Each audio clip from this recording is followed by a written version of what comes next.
오늘 우리에게 주시는 하나님의 말씀은 누가복음 9장 10절에서 17절입니다. 누가복음 9장 10절에서 17절입니다. 사도들이 돌아와 자기들이 행한 모든 것을 예수께 여쭈니 데리시고 따로 벳세다라는 고을로 떠나가셨으나 무리가 알고 따라왔거늘 예수께서 그들을 영접하사 하나님 나라의 일을 이야기하시며 병 고칠 자들은 고치시더라. 날이 저물어 가매 12사도가 나와 여짜오되 무리를 보내어 두루 마을과 촌으로 가서 유하며 먹을 것을 얻게 하소서. 우리가 있는 여기는 빈 들이니이다.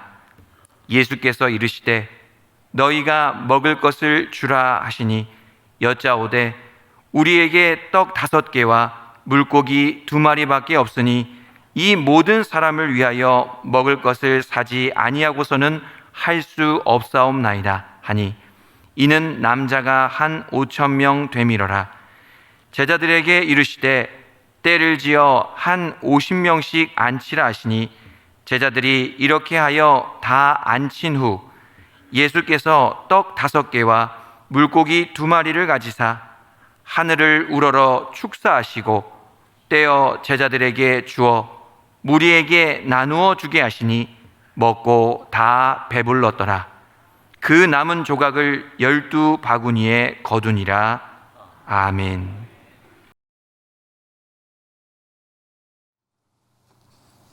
잠에서 깬 한 사람이 자기 가방을 보고 한참을 두리번거리기 시작했습니다. 그리고 하늘을 향해 무언가 말을 건넸고 어리둥절해 했습니다. 벤치에 누워 잠이 든 사이 누군가 그의 가방에 돈을 놓고 갔기 때문입니다. 빈털터리가 되어 거리에서 생활했던 그에게 그는 자신에게 일어난 상황에 놀라지 않을 수 없었습니다. 하지만 그 모습은 매우 행복해 보입니다. 그는 자신의 짐을 서둘러 챙겼고 자리를 떠났습니다. 어디로 가는지 알 수는 없지만 그의 발걸음은 굉장히 신이 나 보였습니다. 그리고 그의 뒷모습은 지금의 행복함이 얼마나 컸는지를 느끼게 해 주었습니다. 알지 못했던 한 사람이 전해준 행복의 이야기입니다. 큰 행복함에 그가 향했던 곳은 미국의 한 마트였습니다. 잠시 시간이 지났고 그의 양손에는 필요한 물건들로 채워진 봉투가 들려 있었습니다. 벤치로 돌아온 그는 여전히 지금 자신에게 주어진 상황이 믿기지 않은 듯 봉투에 든 물건을 바라보았습니다. 잠시 후 노숙인 옆에 한 남자가 통화를 하며 자리에 앉게 되었습니다. 가까운 거리였기에 통화 중인 남자의 이야기는 자연스레 노숙인의 귀에 들리게 되었습니다. 남자는 악화된 자신의 상황에 매우 큰 스트레스를 받고 있었습니다. 하루 벌어 생계를 유지하는 상황이었기에 아픈 아이에게 약을 사다 줄 돈조차 없었고 그는 그러한 상황에 괴로워했습니다. 그러한 마음을 전화기 너머로 말하고 있었던 것입니다. 통화를 마친 후에도 그 남자의 괴로움은 변하지 않았습니다. 통화를 듣게 된 노숙인은 그에게 괜찮은지 물으며 다가갔습니다. 그리고 벤치에 계속 앉아있을 것인지를 물으며 잠시 자신의 가방을 맡아달라 부탁하고 자리를 떠났습니다. 20여 분이 지나 노숙인이 다시 벤치에 돌아왔습니다. 그런데 조금 전과는 조금 달라진 것이 느껴집니다. 얼마 전까지 그의 손에 들려 있었던 마트 봉투가 없는 것입니다. 노숙인은 주머니를 만지작거리기 시작했습니다. 그리고는 현금을 꺼내어 아픈 딸의 약을 사야 하는 남자에게 건네줍니다. 마트에서 샀던 침낭과 베개 같은 물건을 환불하고 온 것이었습니다. 그는 자신은 이런 것들이 없어도 살았지만 종일 아무것도 먹지 못했지만 본인도 돈이 필요한 상황이었지만 지금 이 돈이 더 필요한 사람은 당신이라 말하며 환불한 현금을 전해 주었습니다. 자신이 얻은 기쁨과 행복을 더 필요한 누군가에게 나누고 있는 한 노숙인의 모습을 보며 저는 무엇을 얻고 무엇을 나누며 살아가고 있는지 생각해 보게 됩니다. 또 이와 비슷한 이야기를 많이 찾아볼 수 있는 것 같습니다. 한 사람이 식사를 하는 사람들에게 다가가 음식을 좀 나누어 줄 것을 부탁합니다. 아무것도 먹지 못했고 형편이 되지 않아 식사를 나누어 줄 수 있는지 물었던 것입니다. 대부분의 사람은 어떻게 했겠습니까? 그의 상황은 안타까워했지만 식사를 나누어 주거나 그를 돕는 일은 하지 않았습니다. 그리고 얼마 되지 않아 그는 피자를 먹고 있는 한 노숙인에게 다가가게 되었습니다. 피자를 나눠줄 수 있는지 이전과 같이 물었습니다. 노숙인은 조금의 망설임도 없이 피자를 넉넉하게 떼어 그에게 나누어 주었습니다. 자신을 위해 남겨두면 내일 먹을 식사를 걱정하지 않아도 될 텐데 어떻게 본인도 필요한 피자를 나누어 줄 수 있는지 생각해 보게 되었습니다. 대부분 사람과 다르게 노숙인이 피자를 나누어 줄 수 있었던 이유는 무엇이겠습니까? 그 역시 그 피자를 누군가를 통해 선물로 받았기 때문입니다. 음식을 나눠달라는 사람이 오기 이전에 누군가가 그에게 큰 피자 한 판을 선물로 주고 갔습니다. 자신과 같은 어려움을 겪었고 그 어려움이 무엇인지 그는 알기에 음식을 나눌 수 있는지 묻는 그 남자의 말에 조금도 망설임과 주저함이 없었습니다. 이는 해외 영상 제작자들이 촬영한 사회 관찰 카메라의 내용들입니다. 관찰 카메라라는 상황 때문에 이 내용이 사실인지 혹은 연출된 것인지 잘 알 수는 없습니다. 하지만 많은 사회 관찰 영상들이 담은 사람들의 반응과 행동이 비슷하고 동일하다는 점에서는 노숙인들이 보여준 행동을 단지 연출로만 보기에는 부족하다는 생각이 들었습니다. 오히려 이 영상을 통해 이들이 기뻐하게 된 이유는 무엇인지, 어떻게 그 기쁨을 다른 사람들에게 나누어 줄 수 있게 되었는지 생각해 볼 수 있는 기회가 되었습니다. 오늘 본문 속에도 나눔의 자리에 서야 했던 사람들을 만날 수 있습니다. 바로 예수님의 제자들입니다. 예수님은 12제자를 불러 각 마을로 보내셨습니다. 귀신을 제어하며 병을 고칠 능력과 권위도 주셨습니다. 예수님의 말씀에 따라 보냄받았던 제자들은 하나님 나라에 관한 예수님의 가르침과 예수님의 능력을 많은 사람들에게 나누어 줄 수 있었습니다. 각 마을에서 돌아오게 된 제자들은 자신들에게 있었던 일을 예수님께 전했습니다. 그리고 예수님은 그들이 행했던 모든 이야기들을 듣게 되었고 그 후에 벳세다라는 마을로 떠나셨다고 성경은 말합니다. 벳세다로 향하는 예수님에게는 많은 무리가 따랐던 것을 알 수 있습니다. 그들은 유대인의 명절인 유월절을 지키기 위해 각 지역에서 모인 이들입니다. 목자 없는 양처럼 그들이 따라야 할 진정한 왕을 찾지 못했던 사람들도 있었던 것 같습니다. 또는 하나님 나라의 가르침을 받거나 병고침을 받기 위해서 길을 나섰던 사람들도 있었던 것 같습니다. 하지만 예수님은 날이 저물도록 가르치고 고치셨습니다. 날이 저물었다는 표현을 통해 느낄 수 있듯이 제자들도 기진하게 되었습니다. 이에 제자들은 예수님께 무리를 보내어 마을에서 음식을 먹을 수 있게 하면 좋겠다고 제안합니다. 예수님은 그들의 요청에 갈 것이 없다, 오히려 너희가 먹을 것을 주어라 라고 말씀하셨습니다. 날이 저문 시간 5천 명이 넘는 사람들에게 먹을 것을 주기 위해 그들이 앉아있는 빈들은 정말 아무것도 없는 것이란 생각될 뿐이었습니다. 또한 그들이 가진 것은 한 아이가 들고 있던 떡 5개와 물고기 2마리였기에 200데나리온이나 되는 음식을 늦은 시간 마을에 가서 구해오는 것은 할 수 없는 일이라 생각될 뿐이었습니다. 당시 한 데나리온이 일꾼의 하루 품삯인 것을 생각해 본다면 200데나리온은 한 사람이 200일을 일해야 얻을 수 있는 재정이었습니다.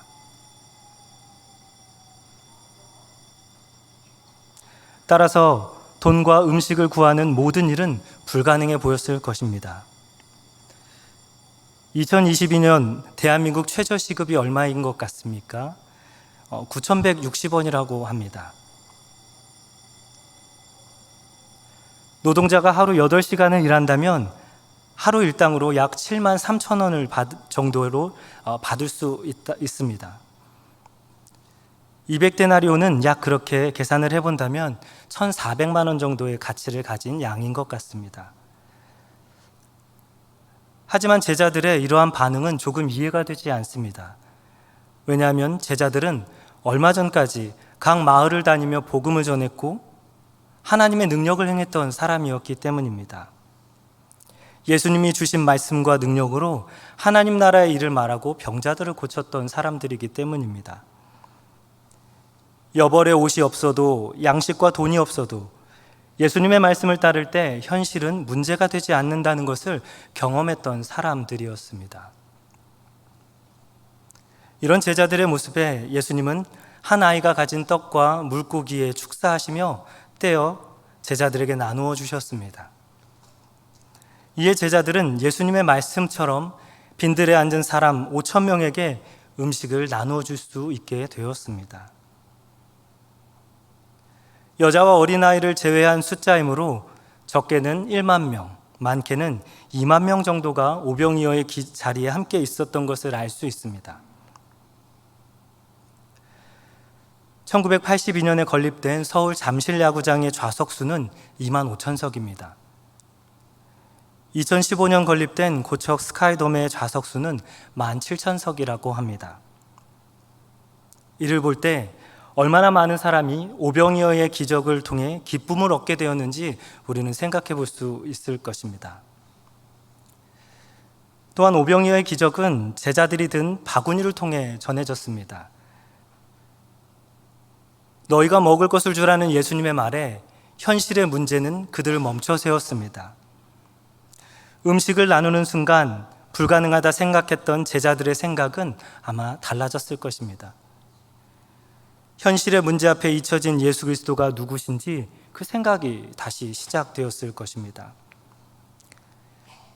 제자들이 예수님의 말씀을 따라 음식을 나누어주는 자리에 섬으로 많은 사람이 그 기쁨을 얻고 누릴 수 있게 또한 되었습니다.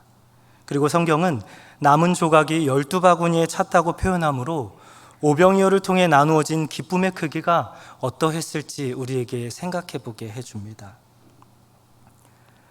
오늘 본문인 오병이어의 기적은 사복음서인 마태, 마가, 누가, 요한복음에 모두 기록되어 있습니다. 모든 곳에 기록했다는 것은 그만큼 중요한 가치가 있기 때문일 것입니다. 마치 산불조심이란 글귀가 등산로를 다니면 이곳저곳에서 발견할 수 있는 것과 같을 것입니다.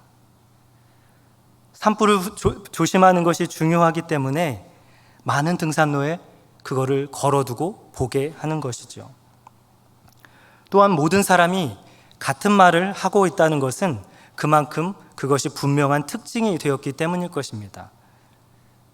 이는 마치 목격자들이 범인의 모습을 진술하는 것과 같아 보입니다. 서로 다른 사람이 다른 장소와 시간, 다른 시각으로 보았지만 같은 인상착의를 증언하고 있다는 것은 그것이 범인이 가진 분명한 특징이기 때문입니다. 이처럼 오병이어의 기적이 사복음서 모든 곳에 기록되어 있고 모든 사람들이 동일하게 이야기하는 것이란 특징을 볼 때 오병이어의 기적은 제자들이 가져야 할 중요한 가치와 그들이 나타내야 할 분명한 특징에 관해 생각해 보게 한다는 것을 나눌 수 있을 것 같습니다. 오늘 본문인 오병이어의 기적이 우리에게 전하는 중요한 가치와 분명한 특징이 무엇인지 함께 살펴보고 그 실천을 찾아보고자 합니다. 오병이어의 기적을 통해 발견할 수 있는 중요한 가치는 첫 번째 예수 그리스도입니다. 제자들은 오랜 시간 예수 그리스도를 따랐습니다. 예수님을 통해 하나님 나라의 일을 배웠고 가르침을 받았습니다. 병을 고치시고 회복해 하시는 예수님의 능력도 함께 보았습니다. 하지만 제자들은 예수님이 누구신지 또 그분이 어떠한 가치를 갖고 있었는지 잘 알지 못했던 것 같습니다. 풍랑이 있는 갈릴리 호수에서는 풍랑에 죽을까 떨며 예수님을 깨웠습니다. 그리고 그가 누구이기에 바람과 물도 순종하는가 의아해하며 질문했습니다. 가버나움으로 가는 배에선 바다 위를 걸어오시는 예수님을 보며 두려워하기 일쑤였습니다. 각 마을을 여행하며 하나님 나라의 일과 병을 고쳤지만 5천 명에게 음식을 나눠주라는 말씀은 현실의 문제가 되었고 200데나리온이란 현실의 상황은 그들과 함께 하시는 예수님이 누구인지 깨닫지 못하게 했습니다. 이런 제자들에게 예수님은 오병이어의 기적을 통해 그들과 함께 있는 예수 그리스도가 누구인지를 가르쳐 주셨던 것 같습니다. 그렇다면 예수님은 누구입니까? 요한복음 10장 10절의 말씀입니다. 도둑이 오는 것은 도둑질하고 죽이고 멸망시키려는 것뿐이요 내가 온 것은 양으로 생명을 얻게 하고 더 풍성히 얻게 하려는 것이라. 요한복음 6장 35절의 말씀입니다. 예수께서 이르시되 나는 생명의 떡이니 내게 오는 자는 결코 줄이지 아니할 터이요 나를 믿는 자는 영원히 목마르지 아니하리라. 아멘. 예수님은 우리에게 풍성한 생명을 주시기 위해 이 땅에 오신 참 하나님이십니다. 예수님이 우리에게 주시는 것은 줄이지 않는 생명의 떡이며 마르지 않는 생명의 샘물입니다. 즉 영생입니다. 하나님은 아무것도 얻을 수 없고 스스로 그 자리에서 벗어날 능력이 없는 죄인된 우리에게 영원한 생명을 나눠주시기 위해 이 땅에 예수 그리스도의 모습으로 오셨습니다. 그리고 십자가에 달려 죽으시고 부활하심으로 그 구원에 참된 길이 되어 주셨습니다. 이런 예수님의 가치를 믿고 따를 때 성경은 그에게 영원한 생명이 주어졌다고 말합니다. 또한 요한복음 17장 3절은 이러한 말씀을 전합니다. 영생은 곧 유일하신 참 하나님과 그가 보내신 자 예수 그리스도를 아는 것이니라. 영생은 그리스도의 가치를 아는 것에서부터 시작된다고 이해가 됩니다. 오늘 사는 우리의 모습은 어떻습니까? 여러분에게 예수님은 누구십니까? 예수님은 우리의 소원을 들어주시기 위해 이 땅에 오신 분이 아니십니다. 예수님은 우리의 소유도 아닙니다. 오직 예수 그리스도는 온 세상의 소망이 되시는 참 하나님이심을 믿는 우리가 되어야 할 것입니다. 이를 위해 우리는 예수 그리스도가 누구신지 분명히 이해해야 합니다. 그리고 그 이해를 넘어서 분명히 그 가치를 따라야 할 것입니다. 내일은 광복 77주년이 되는 날이라고 합니다. 1945년 우리나라가 일본으로부터 해방된 것을 기념하고 대한민국의 정부가 수립된 것을 축하하는 날입니다. 일본으로부터 자유를 얻기까지 많은 사람의 희생과 노력, 많은 그리스도인들의 순교와 기도가 있었습니다. 지식층과 젊은이들은 거리로 나와 만세를 외쳤고 독립운동에 직접 동참하거나 도우며 나라에 대한 가치를 찾기 위해 애썼습니다.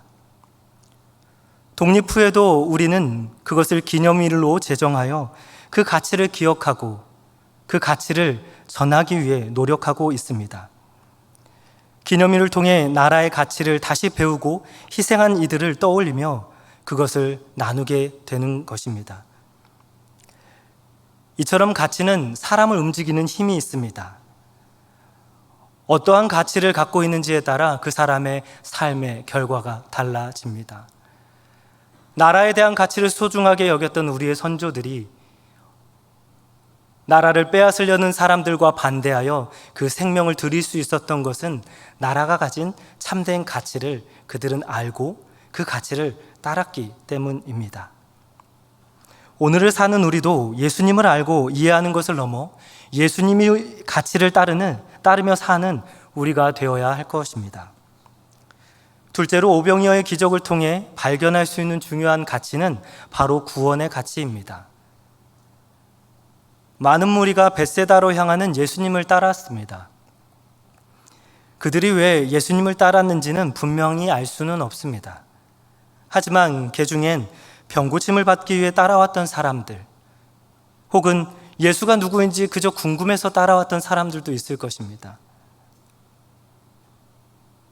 아니면 예수를 붙잡기 위해 무리 가운데 숨어서 지켜봤던 사람들도 있을 것입니다. 하지만 예수님은 그들이 누구이건 상관없이 따르던 이들이 목자 없는 양과 같아 측은히 여기셨으며, 날이 저물어 먹을 것이 없자 어린아이가 가진 떡과 물고기에게 축사하여 5,000명이나 되는 사람 전부에게 나누어 주셨습니다.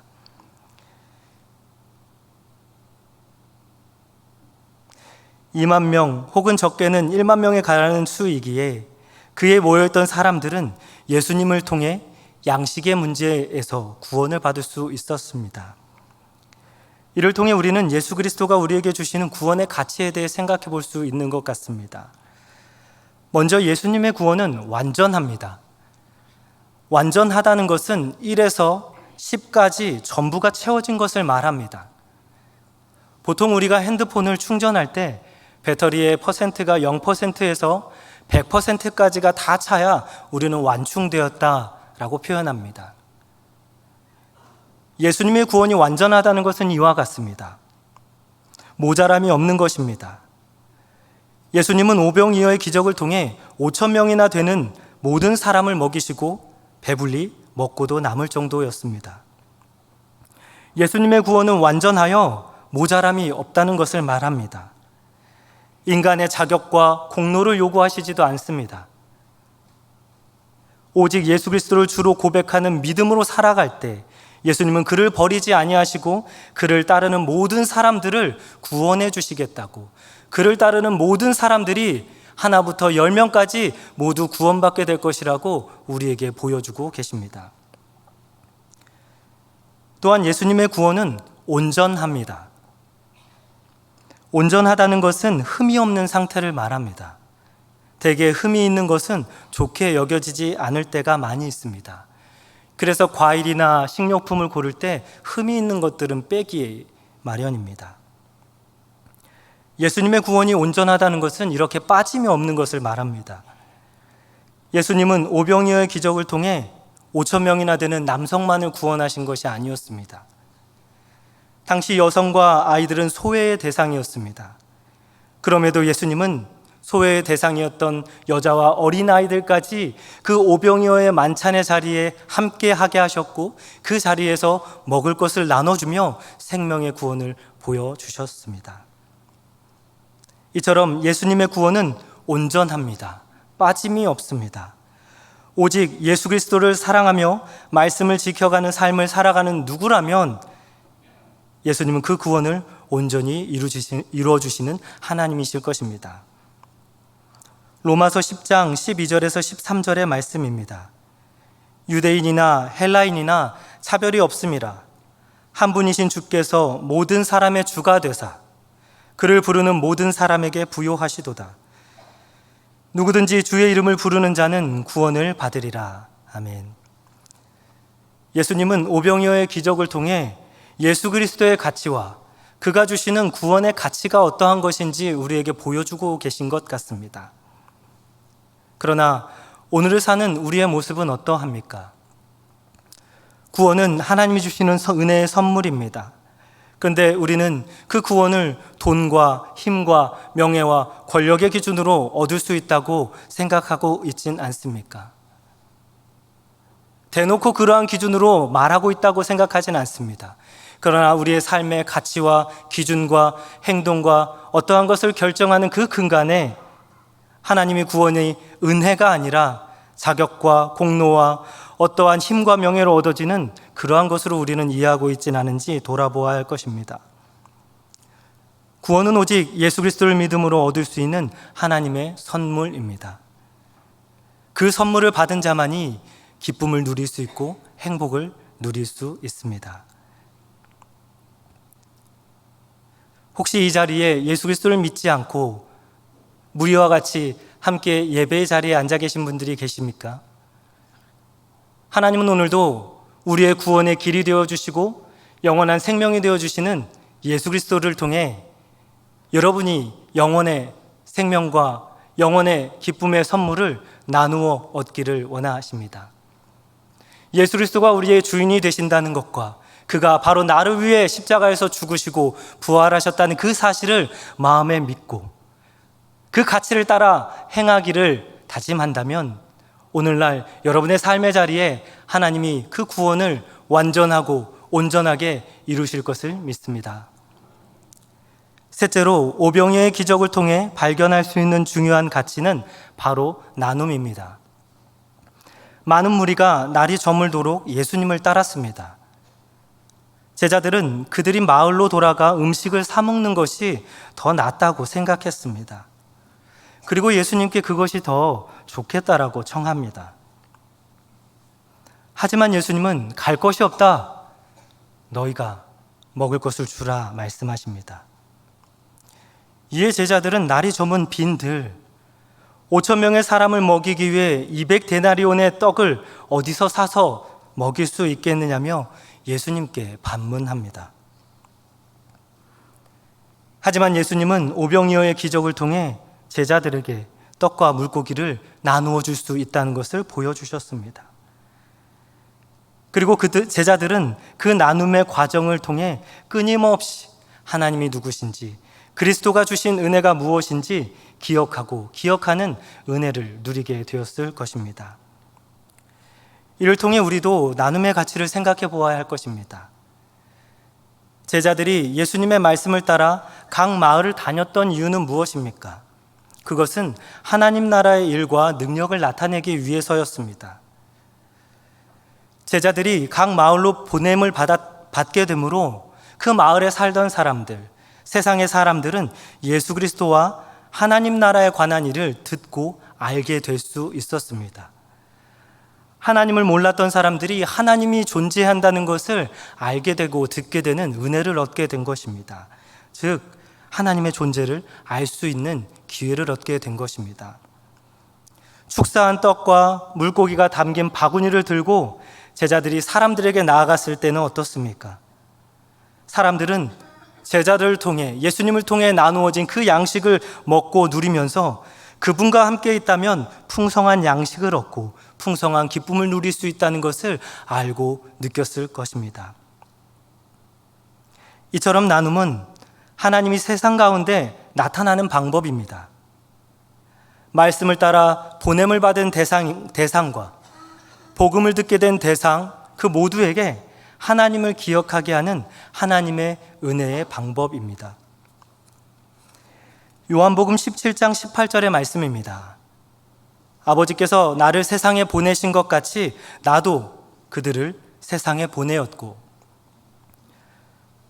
성경은 성부 하나님은 성자 예수님을 보내었다는 것을 보여줍니다. 또 성자 예수님은 성령 하나님을 이 땅에 보내주셨습니다. 성령 하나님은 이 땅에 교회를 세우시고 이 교회를 세상에 보내셔서 세상 가운데 교회를 보내셨습니다. 하나님은 이러한 보내심, 선교의 주체이시며 교회는 하나님 선교, 그 보내심을 통해 맺어진 열매와 같습니다. 열매가 그 맛으로 나무의 가치와 존재를 증명하듯 교회된 우리가 세상 안에서 먹을 것을 나눌 때, 어떠한 것을 나누게 되었을 때 세상은 그 나눔의 방법과 행위를 통해 우리를 나누게 하시는 하나님을 보게 되며 그 하나님의 풍성함에 기뻐하게 될 것입니다. 하지만 여기서 나눌 것이 단순히 먹는 것에 그치지 않다는 것도 기억해야 합니다. 물론 노숙인이 그에게 필요했던 것은 돈과 음식이었습니다. 그렇기 때문에 그것이 값없이 주어졌을 때 그는 멈출 수 없이 기뻐했던 것 같습니다. 이처럼 하나님의 선교에 열매된 교회는 세상의 필요에, 다양한 필요에 귀를 기울일 필요가 있습니다. 우리가 나누어 주고 싶은 것, 우리에게 있는 것, 우리가 주고 싶은 것이 아니라 진심으로 그들이 필요로 하는 것을 나누어 줄 수 있는 것이 바로 하나님의 선교의 열매인 교회가 해야 되는 가치인 것 같습니다. 하나님이 우리에게 주신 자원과 복음을 나눔으로 그들이 참된 생명과 기쁨의 가치를 볼 수 있게 해야 할 것입니다. 너희가 먹을 것을 주라는 예수님의 말씀을 따라 나누기 위해 우리 역시 제자들과 같이 그 손에 들려진 바구니를 바라보아야 할 것입니다. 그 바구니에 담겨진 떡과 물고기, 5,000명이 먹고도 남았던 그 떡과 물고기가 다시 그 바구니에 가득 차게 되었던 것을 보며 그리스도가 누구인지, 그가 우리에게 주신 풍성한 구원의 삶이 무엇인지 그 가치를 깨닫게 될 수 있기 때문입니다. 그리고 그 나눔의 가치를 깨닫는 우리가 그 바구니를 보며 그 가치를 깨닫는 우리가 될 것입니다. 오늘 본문의 배경이 된 벳세다는 어부의 집이란 뜻을 가지고 있습니다. 어부의 집엔 어부의 특징이 있습니다. 고기를 잡기 위해 사용하는 배와 그물, 고기를 손질하기 위해 사용하는 칼과 그릇들. 하지만 어부의 집에서 찾을 수 있는 가장 큰 어부의 집의 특징은 바로 냄새인 것 같습니다. 벳세다는 어부가 많은 동네였기에 마을과 사람들에게는 쉽게 비린내가 났을 것입니다. 그 냄새는 그들이 지내는 집에서만 나타나지 않았을 것입니다. 그들이 가는 어디에서든 그들이 만나는 누구에게나 그 비린내가 맡아지고 전해지게 되었을 것입니다. 교회는 하나님 선교의 열매로 세워진 공동체입니다. 그렇다면 이 공동체엔 어떤 냄새가 나야겠습니까?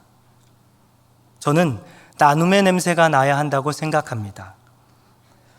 공동체 서로만이 아닌 공동체 밖에 있는 사람들에게까지 그 나눔의 범위가 확장되어야 된다고 생각합니다.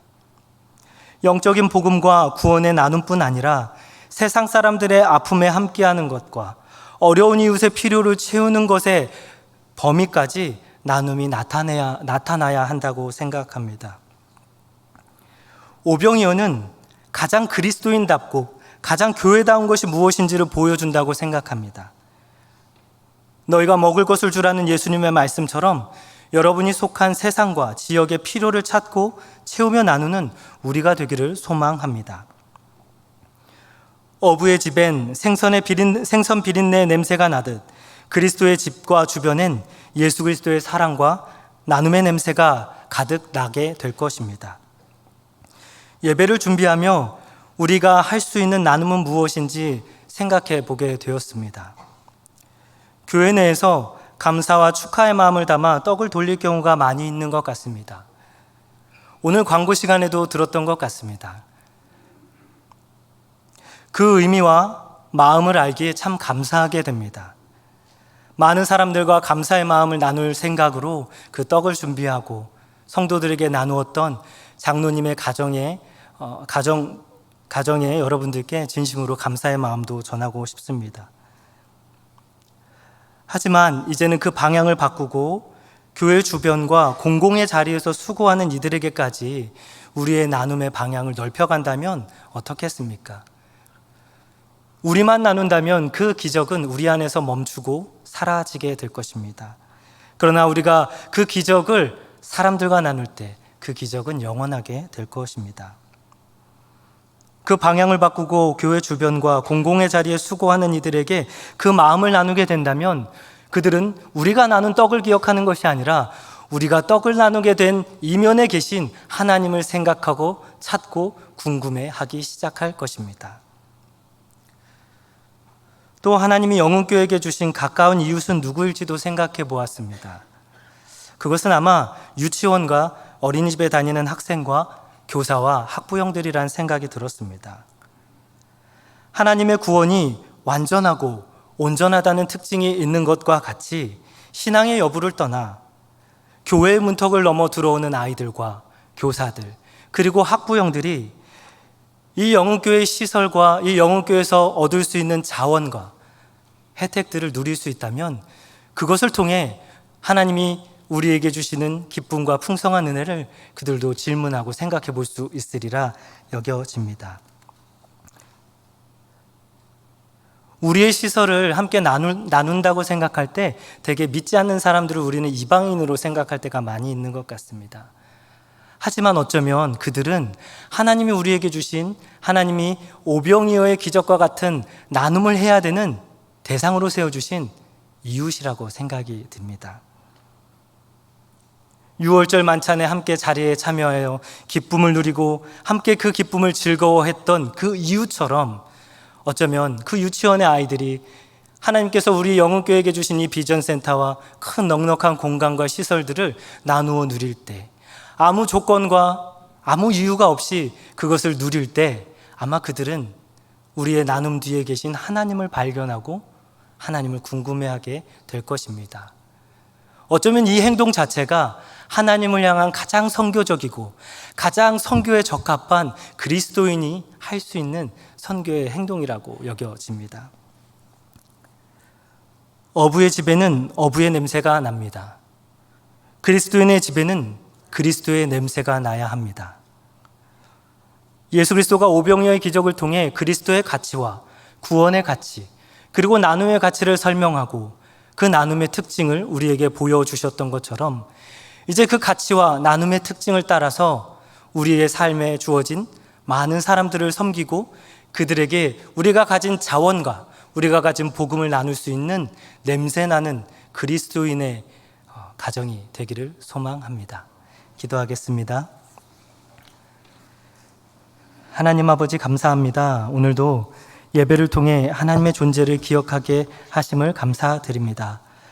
오병이어의 기적을 통해 우리가 분명히 기억해야 할 가치와 특징을 나누게 하심도 감사드립니다. 예수 그리스도의 가치와 우리에게 주신 구원의 가치를 기억하게 하시고 우리의 나눔으로 세상이 하나님을 볼 수 있는 은혜의 통로로 삼아 주시옵소서. 무엇보다 이를 위해 우리 주변에 귀를 기울이게 하시고 하나님이 우리에게 주신 자원과 신앙을 나누는 공동체가 되게 하여 주시옵소서. 어부의 집에 어부의 특징과 냄새가 나듯 그리스도인의 집에 그리스도의 냄새가 분명히 나타나길 원합니다. 하나님, 우리에게 그런 은혜를 내려 주시옵소서. 감사합니다. 예수님의 이름으로 기도합니다. 아멘.